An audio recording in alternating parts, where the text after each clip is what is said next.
Well, it's interesting to note that the Minister of Youth and Sports Development is also a cashew farmer. That's interesting. It means that the government should be able to get first-hand information about the true state of things. Also, seeing the NPC visit the farmers in their own place of operations is also heartwarming, because that should be able to cut off the bureaucracy and all of the distortion of information that sometimes clouds policy decisions and policy implementation. So hopefully we'll see more of that, and better than that, we will see the implementation of some of those promises made right there and in other places. Now let's talk about small businesses who feed on farmers, like the cashew nuts farmers that we just saw there. The International Labour Organization has reported that micro, small and medium enterprises, that's the MSMEs, contribute 48% of Nigeria's national gross domestic product, that's the GDP.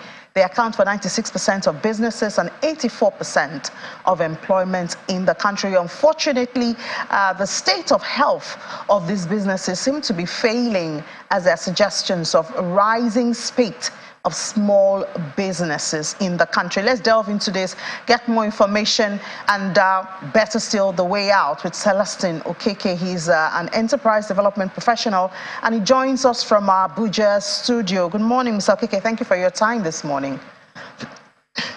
Good morning. Thank you for having me. Great. So how true is this impression that small businesses are failing? There's a high rate of failure of small businesses in the country at this time.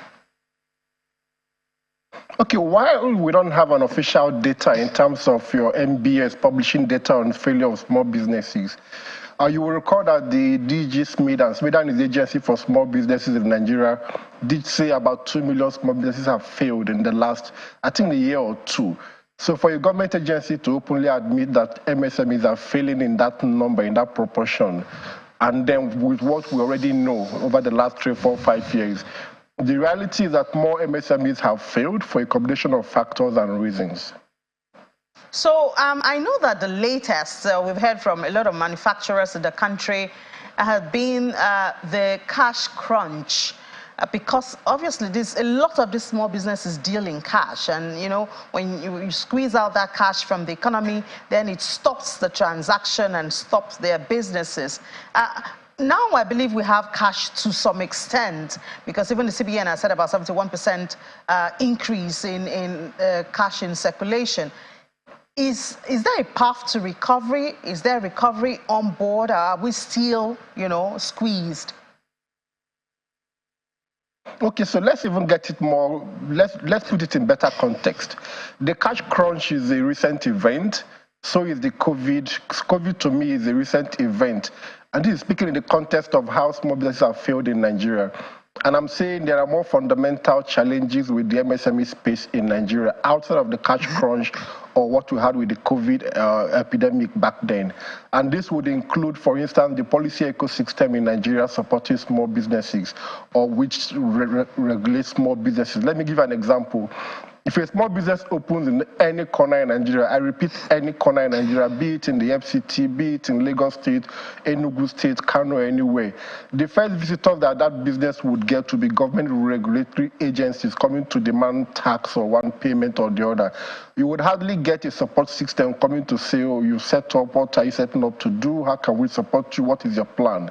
And also, if you go on Google and you search for, say, I want to start a business in Nigeria, and you're looking for support or for information, I tell you the first 10 information you will get to be from from services that you have to pay for to start a business. So the fundamental problems are not what we had with the cash crunch or with the COVID epidemic. They are first around the policy ecosystem in Nigeria. It is stifling. It is not supporting small businesses.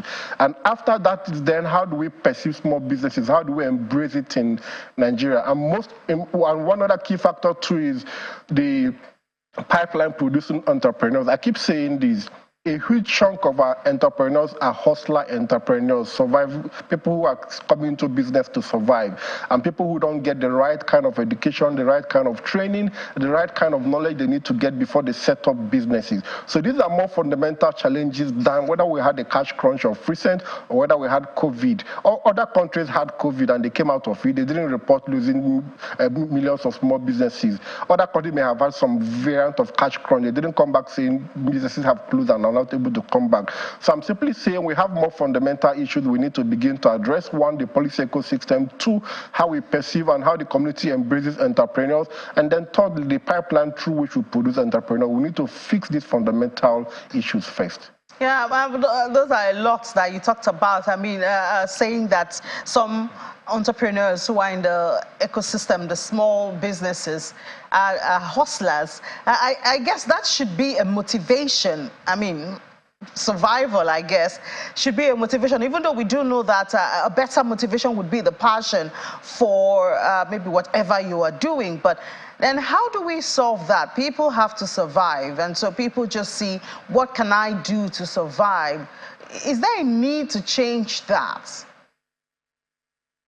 Okay, so they said necessity brings about invention. So it's not bad that you're starting a business because you need to survive. But then I'm simply saying, both at the federal and the sub-national level, we begin to look at how we develop structures to support enterprise promotion and development in Nigeria. Let me give you an instance. Across our tertiary institution, whether it's your university, your polytechnic, your college of education, except for the polytechnics where MBT came up with a curriculum for enterprise education in 2007, which has not been revised. The NUC, Nigerian University Commission, has not up to date developed a curriculum for enterprise education across our universities. So what you then have is different universities. Abuja has its own curriculum, University of Jos has its, and nobody's regulating, nobody's saying, does the quality of enterprise education in these universities, is it meeting our realities, the market realities, the ecosystem realities, such that when you leave the university and then out of a need to survive, you want to start a small business, you are, if not well equipped, you have basic information on one, for instance, how to get your location, how to generate your business idea, and then how to test that business idea, how to validate it before you start investing. And I'll tell you, I've seen people who start up enterprises and then maybe the person had 10,000 as total capital, and then they invest 100% of that sum in a business they have not tested. And then when something happens down the line, they lose the entire fund and then they go back. So there are basic things that needs to happen, that needs to be done. People need to survive. Yes, they start business fine, but then is the ecosystem good enough for them to thrive? Is government giving them the level of support they need to have? Are there structures that would enable entrepreneurship? Those are the key issues before we discuss the recent happenings in the country. And then the government, this administration, President Muhammad Buhari, signed the Startup Bill Now Act into law, and this is supposed to help that space, make it more friendly, provide some incentives and encouragement for startups. Don't you think something like that, a law like that, should be able to make a difference? Okay, so if you ask me, I don't have an issue with the startup bill, but a couple of concerns do come to my mind. I'm still reviewing the document in full detail. One, the startup bill is domiciled with NIDA, Information Technology Development Agency, and not with SMIDAN, that has the mandate to develop the ecosystem of MSMEs in the country. Secondly, I haven't seen a kind of collaboration between NIDA, SMIDAN to drive that startup bill. So in effect, I'm saying that that startup bill tends to want to address the issue in the ICT space, in the digital economy space, not necessarily the MSME space in Nigeria. That is the concern for me. And I'm hoping to find a time where you would then see enhanced collaboration between NIDA and SMIDAN to say, okay, how do we make this to reflect the needs of MSMEs in Nigeria? Otherwise, the startup bill might just go on 1, 2, 3 years down the line, and we won't see positive impact it will have on the MSME sector.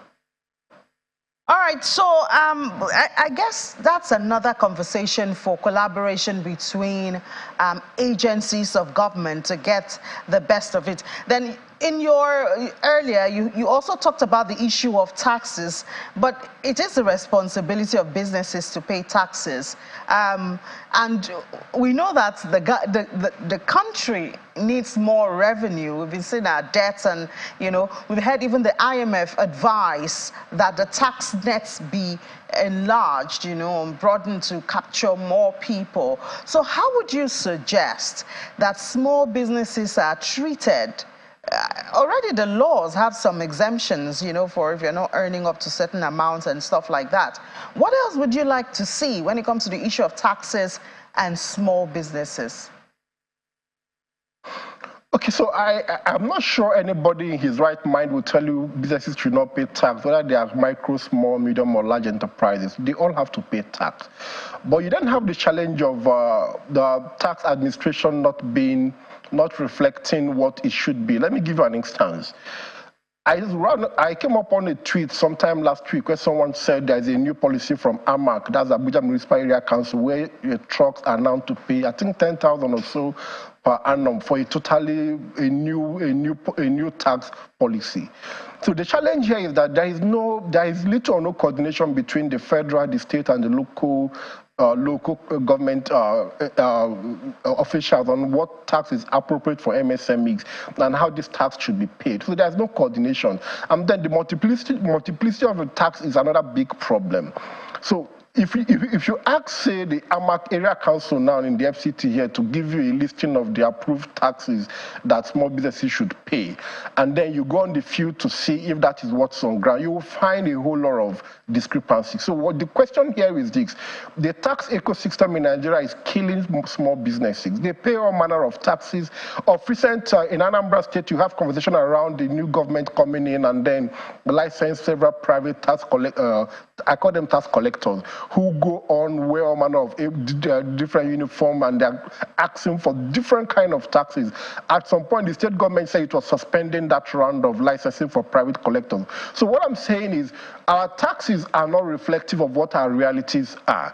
You have a situation where different people are licensed to collect tax on behalf of government, and then they go back and increase these taxes and collect it in a way or manner that stifles and kills small businesses.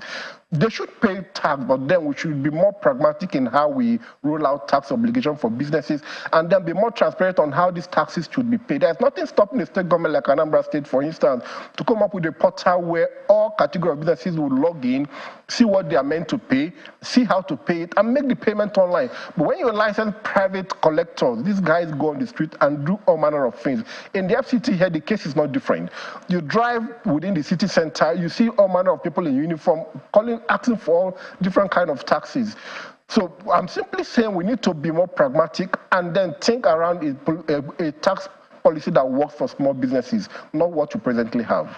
Yeah, I mean, I guess even the big businesses will complain because we're still talking about the 2022 finance bill, which the president hasn't assented to, and then we woke up to those new set of taxes, which will increase, I think, beer, alcohol, rice, and imported vehicle. And at the end of the day, I mean, businesses are involved in all of this and the impact. But I guess it's a good time to have this conversation because in a couple of weeks or so, we'll have a new administration come on board. What would you say you would like to see from the incoming administration led by President-elect Bola Tinubu when it comes to helping the small? I mean, we've seen the numbers. The small businesses are employing more than about 80% or so of Nigerians, especially the youth.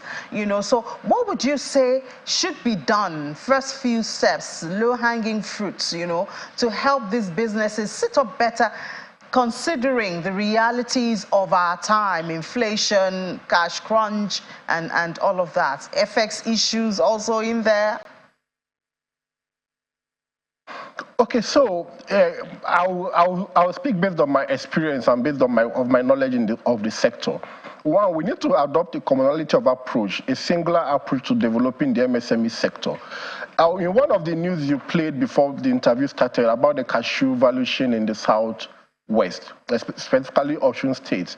Now, I see a little bit of discrepancy in what that program seeks to achieve and what the African Development Bank Export Processing Zone program also seeks to achieve. So what you do have then is you have different government agencies running at parallel, doing different things, and then not even addressing the key challenge, which would be, for instance, in the cashew news you gave out. You had the government say they want to come to establish processing maybe plants or facilities, and then you hear the farmer telling you they need to expand what they are doing, they need to scale up what they are doing, because if they are not scaling up and you give them the production facility, what will they produce there? So there is a need for us to, and this cuts across not just the cashew, different subsectors of the MSME space. We need to first frame what the problems are. And when I say frame, we need to identify what the key challenges are, what factors are driving these challenges, and how do we address it. I'll give an instance. In Imo State, in 2015, we mirrored the oil palm producing communities in the state across the 21 local government. And one key problem that we came out was to say, look, the last time any government intervened for that sector was during the 1999 to 2003 government of Udenwa, and he gave them milling equipment and all manner of things, but he didn't address the production of oil palm in Imo State. The oil palm plantation in the states have been declining from that time till date. The same thing is happening for the cashew subsector. So we need to identify what the key problems are. Let's not assume we know what the problems are and then go with an intervention where you will hear government say A and the farmers are telling you B, or government say A and the small business owner is telling you B. We need to sit back, first reconstitute the National Council on MSMEs. I keep saying it, we need to reconstitute that committee, make it more pragmatic, let it have the kind of stakeholders they need to have in that council, and then let's have an overarching approach to supporting the sector where we have a central process for developing what interventions we need to have, how to be coordinated, so that we don't go back to the point where we had from the same NEPC, the one state, one product, they called it OSOP back then, one state, one product initiative, from NEPC, which died a natural death because it was not developed bearing in mind the challenges of the sector it wants to intervene. So if you ask me, I would say first, the Income Administration should reconstitute the National Council on MSMEs and make it such that we have a commonality of approach. Whether you are NEPC, whether you are NIPC, whether you are ND, whether you are SMIDAN, there should be like a clearing board where you all come and sit, and then to be defined what kind of problems we have and how we would intervene in that problem. Otherwise, if we rush into interventions that are not based on any needs assessment, we would miss it. So let's reconstitute the National Council on MSMEs and do a problem framing research, where we research what the exact problems are and then come up with a solution on how we want to address those problems. Anything outside of this, for me, would not work. But do you think that, seeing the NEPC boss right there with the farmers, perhaps that could be a beginning? Yes, he did talk about how they want to set up processing plants, but he was there interacting with the farmers, and the farmers were saying, we need to expand. Do you think this interaction could actually, bring up something different? Okay, so I'm not dismissing that visit or what it can possibly bring out. I'm not dismissing that, but let me be very clear.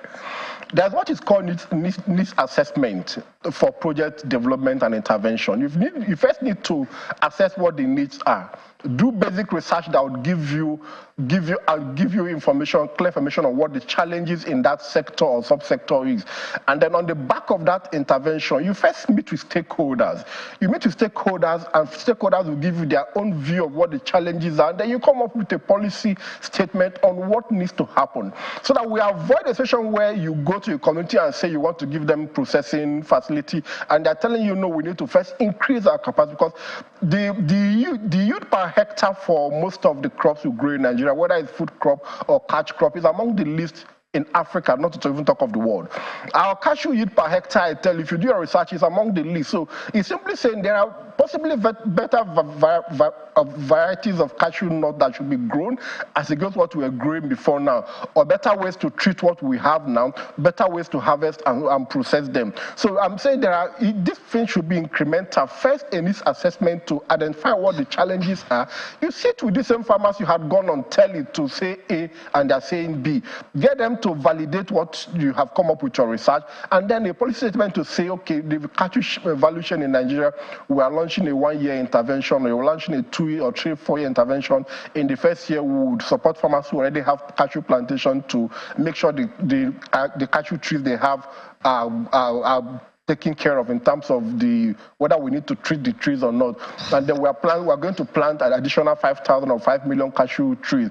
And we're training the farmers of modern practices of cashew tree management and the rest. That is how a policy works. Not when you rush to the field, you speak to farmers and they're telling you B. And that has been our reality. I'm simply saying there are better approaches to supporting the MSME sector in Nigeria beyond first going on the news. And then, to me, I felt a bit embarrassed that the farmers were saying, no, our problem is that we need to first scale up. We need to expand what we are doing. Let's address that first before you give us a processing facility. Because that was how we played with the oil palm sector in Imo State. And today you have the oil palm sector in Imo State is going down because there are no new trees planted, or at least not sufficient new trees planted in the last 10 years in Imo State. And they have a production facility that are not getting the oil palm to mill. All right. Well, the NEPC watches this program. They are regular, and we'll certainly reach out to them to say, oh, there's worry about, what the farmers are asking for and what you are proposing. And we hope that there'll be a meeting point before implementation. Thank you so much, Mr. Celestine